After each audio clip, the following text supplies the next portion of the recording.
যে ছেলের বাবা মা ডিভোর্সি, যার বাবা মা নিজেই ডিভোর্স হয়ে আলাদা হয়ে গেছে, সেই ছেলে আসলে সম্পর্কের মূল্য কিচ্ছু। এই দিন আমি তো তুলি। এটা iPhone bro, 16 pro max, price জানিস 170K।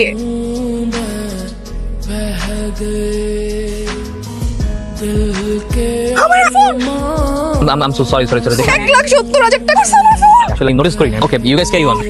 ক্যারি অন মানে হাঙ্গারি বাচ্চা, হাঙ্গারি টাকা দিবি। Hungary mean what do you mean by Hungary? Hungary বলছে তুই আমার ফোন ভাঙছিস 1,70,000 টাকা দিবি। তো আপনাকে বললাম যে আমি নোটিস করিনি, বিষয়টা অনাকাঙ্ক্ষিতভাবে ঘটে গেছে। নোটিস করিসনি, ফোন ভাঙছিস টাকা দিবি নাকি থানায় নিয়ে যাব? অনাকাঙ্ক্ষিতভাবে ধাক্কা লেগে ভেঙে গেছে, আমি নোটিস করিনি। তার ফোন ভাঙার জন্য থানায় নিয়ে যাবে? থানায় নিয়ে যাব, টাকা তো তোকে দিতে হবে।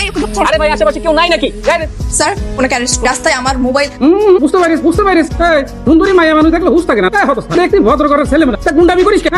আমি কোনো মব বা কোনো সন্ত্রাসী কর্মকাণ্ড জড়িত নই। আমি ইনোসেন্ট। স্যার পুরো কথা শেষ করি, আমাকে বলতে দিন। আর উনি কোনো সন্ত্রাসী অন্যায় করেনি, ধাক্কা মেরে আমার 16 প্রো ম্যাক্স ভেঙে দিয়েছে, জরিমানা নিতে। স্যার আমি ওনাকে বারবার বলেছি that was not my fault. আমি স্ক্রিনে ফোনটা ধাক্কা লেগে পড়ে গেছে। ধাক্কা মেরে হোক যেটাই হোক, আপনি করেছেন তো স্যার, আপনি মামলা নিন। মামলা দেখেন সারা দেশে যা চলতিছে, উলাহাজারি ছিনতাই মারামারি, এই মামলা নীতি আমরা বেহুশ হয়ে যাচ্ছি। তার মধ্যে আপনি একটা মোবাইল ভাঙার মামলা করুন, আমাদের তো পাগলা গারো যাওয়া ছাড়া কোনো উপায় থাকবে না। Exactly sir, exact that's the point. এত সামান্য মামলা নেওয়ার তো কোনো মানেই হয় না। আচ্ছা ঠিক আছে, তাহলে আপনি আমার জরিমানা দিয়ে দিন, আমি চলে যাবো।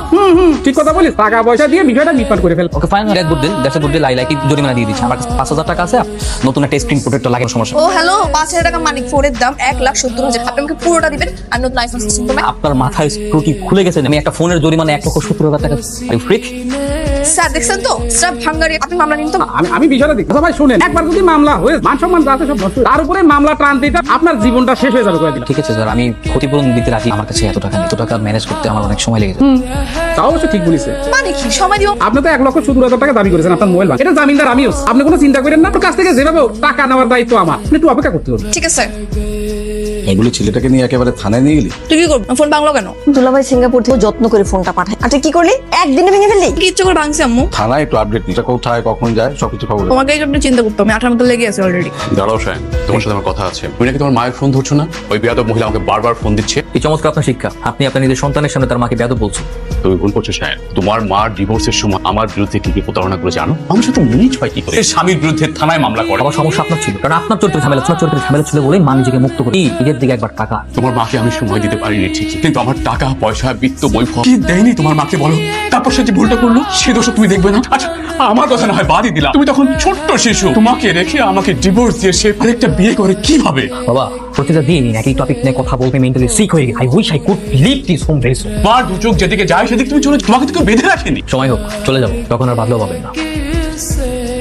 এই তো পাইছি, এই হাঙ্গারি, আমার টাকা দেন। আশ্চর্য, আপনি এখানে কেন? আমি তো বললাম আমি আপনার কাছ থেকে সময় তো দিবেন, সময় লাগবে ভাই। সময় দিয়েছিল, সারাটা রাত পার হয়ে। আপনি জানেন এই সারাটা রাত আমি আমার ফোন ছাড়া কাটি। এই জেনারেশন ছাড়া কাটানো যায় নাকি? সত্যি কথা বলছি, অনেস্টলি আমার কাছে টাকা নেই। আমার কাছে সত্যি টাকা থাকতো আমি আপনাকে টাকা দিয়ে দিতাম। যে মহিলার সাথে বারবার কেস অফ করতে যাচ্ছি। তুমি বাজে মুখ, এক্সট্রা বেটা। একে তো আমার টাকা নিয়ে আমাকে ঘুরে আমাকে বলে বাজে মুখ। আমি তো এত সহজে আমার টাকা আপনাকে হজম করতে দিব না। আমি দরকার পড়লে আপনার কিডনি বেচবো। ব্যাপার বলে কি? এতগুলো টাকা ম্যানেজ করতে তো সময় লাগবে, এটা তো দিবেন। এখানে চেঁচামেচি করতেছেন। দেখেন তো ভাই, এই 1,70,000 টাকা টাকা তো দিচ্ছে না, নাটক ছেঁচড়া বেটা। আপনি ওনাকে চিনেন উনি কে? উনি কোটিপতি ছেলে। কি কইতেছেন আপনার? ইপতি ছেলে হয়েও বাটপারি আমার সাথে আমার টাকা মেরে দাও ধান্দা করছেন না? বাসার ভিতরে গিয়ে টাকা নিয়ে আসবে, চলেন। এই বাসার ভিতরে যাও। এখানে সিনক্রেট করতে পারেন না। Excuse me.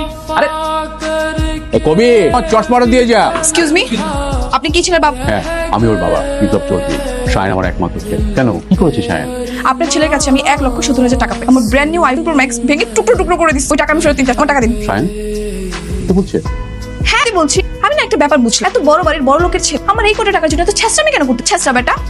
আচ্ছা যাই হোক, আমি এখন গার্ডিয়ান পেয়ে আপনার টাকা ফেরত দিলাম, চলে যাবো।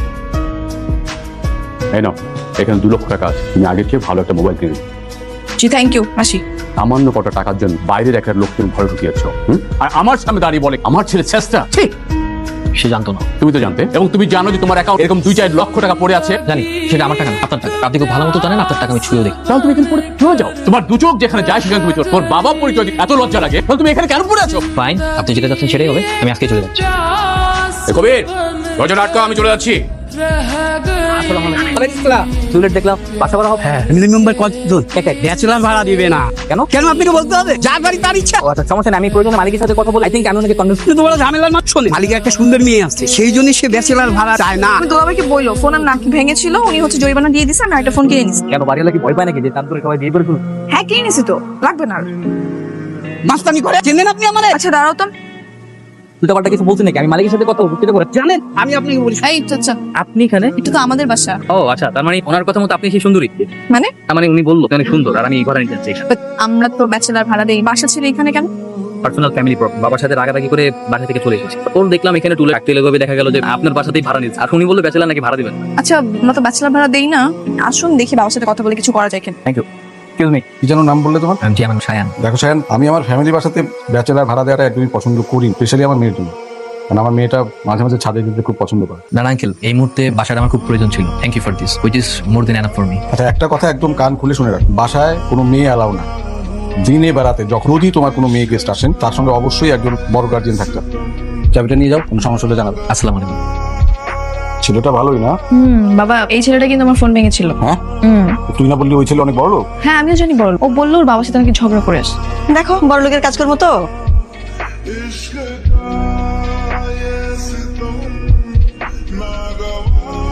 Beautiful, this is the first time আমি কাউকে এত সুন্দর হবে নাচি। Thank you. My pleasure. ও আপনাকে তো আমার সরি বলা হয়, এটার ভাঙারি। Pray for what? আসলে ফোন ভাঙার জন্য আমি বেশি মিসবিহেভ করে ফেলে, sorry. Forget it, it's okay, it's okay. আচ্ছা একটা কথা বলেন তো, আপনি কি ওই প্রতিশোধ নিতেই আমাদের বাড়িতে টুক করে ঢুকে পড়ছেন? রিয়েলি? তো তাই মনে হয়? আপনি তো খুব ডেঞ্জারাস। পান করছেন। শোনেন এখন থেকে যখন ছাদে আসবেন 2 কাপ কফি নিয়ে আসবেন, একা একা খাবেন না। আচ্ছা, আমি কিভাবে বুঝবো আপনি কখন ছাদে থাকেন আর কখন থাকেন? কল করবেন, জিজ্ঞাসা করবেন, তাহলেই তো হয়। ঠিক আছে, কিন্তু ধরেন কফিতে রিভেন্স নেওয়ার জন্য বিষ মিশিয়ে দিই, তখন কি হবে? ধুর, মজা করবেন না তো। আমি এখন যাই, বাই। Bye. দোস্ত আমার কিন্তু তোর কথা শুনে সন্দেহ হচ্ছে, কিন্তু সাবধানে থাক। ছেলেটাকে আমার বেশ একটা সুবিধার মনে হচ্ছে না। ওর বাবা অনেক বড় লোক, টাকা পয়সা চুরি করবে না এটা শিওর। বাকি রইলি তুই। আমি? হ্যাঁ যেহেতু বলছিস টাকা পেয়ে না, তা টাকা পয়সার লোভ, কিন্তু একটা সুন্দরী মেয়ের লোভ তো হতেই পারে তাই না? তুইও না বাজে বকিস না, বলতে না বলতেই হাজির। কোথায় যাচ্ছে? এই তো বাসায়। আমি বাসা দিকে যাচ্ছি, আপনাদের না বল। তোরা তাহলে যা, আমি আসি। একটা প্রশ্ন করি, শিওর। আমি যতটুকু জানি রাগ করলে ফ্রেন্ডদের বাসা অথবা আত্মীয় স্বজনের বাসা, রাগ শেষ হয়ে গেলে আমার বাড়িতেও ফিরে আপনি সোজাসুজি বাসা ভাড়া নিয়ে নিন। মানে কি আপনি কি বাড়িতে ফিরবেন না? আমার কোনো আত্মীয় নেই, আর আমি কখনো বাসায় ফিরি। মজা করছেন? আই এম সরি, এই টপিকটা আমার কাছে অনেক সেন্সিটিভ। আমি এই টপিকে কখনো মজা করি।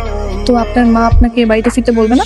না, কারণ মা ওই বাড়িতে থাকে না। কোথায় থাকেন তাহলে? আমার মা আমেরিকাতে থাকে। বেশ কয়েক বছর আগে আমাদের বাবা মার ডিভোর্স হয়ে গেছে। মা ওইখানে গিয়ে বিয়ে করে সেটেল হয়ে গেছে। সরি আমি আসলে জানতাম না, sorry. Can we be friend? Hello, ঘুমাচ্ছ? রাত কয়টা বাজে এখন? 3টা বাজে। তাহলে কি? আমার না মানে ভালো লাগতেছে না বাসায়, আমি একটু ছাদে যাই। ভালো লাগতেছে এত রাত। তুমি কি আমার সাথে একটু যাবো প্লিজ? এত রাতে ছাদে? প্লিজ একটু চলো না, আমি না তোমার friend. Okay, I am coming. Okay thank you. আসো আসো। আসছো? আচ্ছা যাই হোক, গান শোনাও তো, ভালো লাগছে। ওকে।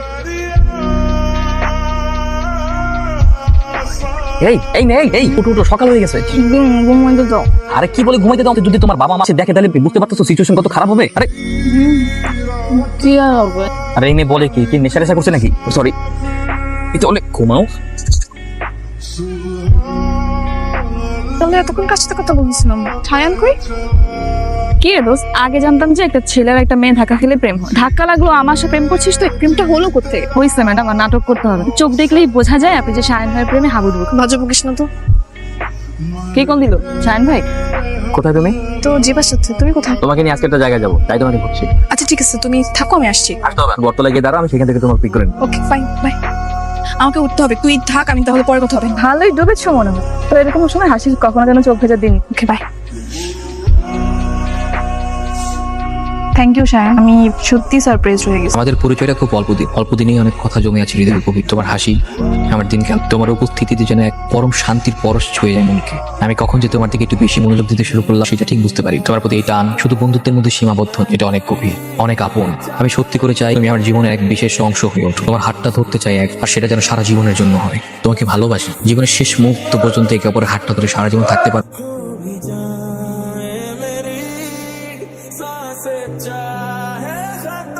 ইদানিং তুমি নাকি একটা মেয়ের পিছনে ঘোরাফেরা করছো, কথাটা কি সত্যি? আপনি জানেন কিভাবে? তুমি কি ভেবেছো তুমি বাড়ি থেকে চলে গেছো বলে তোমার কোনো খবর রাখি না? আমার লোক 20 ঘন্টা তোমার পিছনে থাকে। কেন থাকে? বাবা হিসেবে তোমার প্রতি নিশ্চয়ই সেই দায়িত্বটুকু আমার আছে। এনিওয়ে, ওই মেয়ের সাথে তুমি আর মেলামেশা করবে। আমি সিদ্ধান্ত নিয়েছি আমি তোমাকে বিয়ে দেবো, আমারই মতো কোনো বিজনেস ম্যাগনেটের মেয়ের সাথে। আপনার সিদ্ধান্ত মানতে আমি বাধ্য। আমি নীলাকে ভালোবাসি এবং আমি নীলাকে বিয়ে করবো, দ্যাটস ফাইনাল। এটা অসম্ভব। সবসময় ঘাটতাড়ামি করো না। কোনটা ঠিক বা কোনটা বেঠিক সেই শিক্ষা আপনাকে দেন, তাই আমার যেটা ভালো লাগে আমি সেটাই। শাইন, কে ভাইয়া একলা একলা গুলো হইব আমারও ভাগ দাও কি কস কি ভাই কি সমস্যা পথ ঝামেলা না করুন। না চলে কি করবি দেখেন ভাই আমরা কোনো ঝামেলার মধ্যে নেই, রাত হয়ে গেছে, বাসায় যেতে দিন। চলো যাও কি আপনি এরে নিয়ে না সেদিন থানায় মোবাইল ভাঙার মামলা করার জন্য জরিমানা দিয়েছেন? জি স্যার, জরিমানা নিয়েছে, এখন আর পিছু ছাড়। তাই নাকি? বাহ, এটা দেখি পুরো ইতিহাস রেকর্ড হয়ে যাচ্ছে। আচ্ছা, আপনার তো দেখি পুরো রোমিও জুলিয়েট হয়ে গেছে। এই যে এত রাতে যে বাইরে বের হইছে না, খুব বিপদ। আমরা যদি সময় মতো না আসতাম তাহলে তো বিপদ হয়ে যে কালো করে ছেলেটা দেখতেছেন না, কিন্তু খুবই ভয়াবহ হয়ে টোকাইছিল। এখন সিলটা একটু সাবধানে থাকতে হবে। জি স্যার। আসুন। পর কথা বলবো, বাবা আসো। বাবা আসো। বল বাবা। উপরে ছেলেটার নাম জানো কি? সায়ান। ওর ব্যাপারে তোর সঙ্গে কথা বলতে হবে। বলো। সায়ান এই বাড়িতে আসার পর থেকে তোর সঙ্গে একটা ভালো বন্ধুত্ব হয়েছে। বুঝতে পারতেছি না কি বলতে চাও। সায়ানের বাবা মা দুজনে আলাদা থাকে। সায়ান তাদের কারোর সঙ্গে থাকে না। আবার সায়ান কিছু করেও না। এরকম একটা ছেলের ভবিষ্যৎ। রায়ানকে পছন্দ করি, আসলেই সত্যি এটা। এখন দেখো, ওর বাবা মার এইসব সিচুয়েশন ও দায়ী নয়, তাই না? আমি চাই তুমি আমাদের সম্পর্কটা মেনে নাও, and আমাদেরকে দোয়া করো। আর তুই যদি মন থেকে চাস যে তুই সায়ানকে বিয়ে কর, সেক্ষেত্রে আমার কোনো আপত্তি নেই। সায়ানকে বল ওর বাবার সঙ্গে কথা বলতে, বাবাকে নিয়ে একদিন আমাদের বাসায় আসতে পারছিস। থ্যাংক ইউ বাবা। ওয়েলকাম। হ্যালো, শুধু একটা গুড নিউজ আছে। সো কালকে আমরা যেখানে দেখা করি রেগুলার, কি ব্যাপার, কি হয়েছে? আমি তোমার ব্যাপারে বাসায় কথা বলছি। আমার ব্যাপারে? কোন ব্যাপারে? গেস করো। না, আমি গেস করতে পারবো না, তুমি বলো। আমাদের বিয়ের ব্যাপারে বাবা বলছে তার কোনো আপত্তি নেই। তাহলে তুমি আমার আর তোমার বিয়ের ব্যাপারে তোমার বাবা মার সাথে কথা বলছো, আমাকে না? কেন, কোনো সমস্যা? সমস্যা তো অবশ্যই, কারণ বিয়েটা আমি আমাকে একবার আজ করবো না যে আমি বিয়ে করার জন্য মেন্টালি এখন প্রিপেয়ার, কি তোমাকে নিয়ে আমার ইন ফিউচারে কোনো চিন্তা ভাবনা আছে কি? তুমি আমাকে ভালোবাসো, আমি তোমাকে ভালোবাসি, তুমি আমাকে ভালোবাসো, it's past, now it's present. এখন তোমাকে নিয়ে আমার প্ল্যান চেঞ্জ হতে পারে, আমার মন মানুষ সবকিছু পরিবর্তন পারে না? মানে কি বলতেছো তুমি? তুমি কি এখন আমাকে চাচ্ছ না? তুমি চাও না আমরা বিয়ে করি, সংসার করি? আপাতত চাচ্ছি, ইন ফিউচারেও তো আমাকে নিয়ে সেটা বুঝতে পারছি, সিচুয়েশন সবসময় একরকম থাকে। রাখো তোমার অজুহাত। যে ছেলের বাবা মা ডিভোর্সি, যার বাবা মা নিজেই ডিভোর্স হয়ে আলাদা হয়ে গেছে, সেই ছেলে আসলে সম্পর্কের মূল্য কিচ্ছু নেই। এই বাপ মা তুলে কথা বল। 100 বার বলবো, তোমার বাবা মা সম্পর্ক যদি ঠিক থাকতো না, তুমি একটা সম্পর্কের মূল্য বুঝতে। এখন স্টিল সময় আছে, ডোন্ট ওয়েস্ট ইউর টাইম। হ্যাঁ, সেটাই করবো। আমার এখন নিজের উপর ঘৃণা হচ্ছে।